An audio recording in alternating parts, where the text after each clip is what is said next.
ৰাম নাৰায়ণ ৰাম।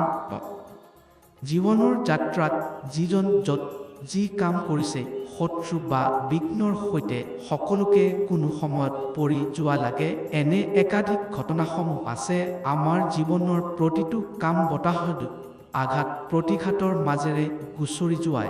আধ্যাত্মিকতাটো এই কথা বুজা যায় যি মুহূৰ্তত কাম কৰি আছেন 21 লাখ বছৰে কাম যি মিনিটবোৰত কৰি আছেন তাত থকা বিপত্তি ও বিপদজনক চাৰিওফালে এনে বহু শক্তি এণ্টিফৰ্চ আছে যি প্ৰতিটো মুহূৰ্তত মনত আঘাত দি থাকে, যাৰ ফলত যি ল'ব তাৰে সৈতে আৰু যি যাব তাৰে সৈতে এনে যুদ্ধৰ সৃষ্টি সজল যাতে সিহঁত নাযায়।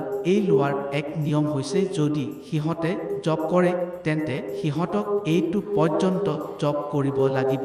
যদি ক'বলৈ গ'লে যে তোক এনেধৰণৰ সময়ৰ বাবে ধ্যান কৰিব লাগিব তেন্তে সিহঁতে ল'ব, অথবা যদি ক'বলৈ গ'লে যে কিবা নহ'ল তই যি চাহ কৰা মৰম আৰু প্ৰেম ৰাখ তেতিয়া হ'ব, যি ল'ব সিহঁতৰ সৈতে যি প্ৰেম থাকিব সেইটা কোনো ফাট নপৰাৰ দৰে থাকিব লাগে, সেইটা মনত ৰাখিবলৈ হ'ব।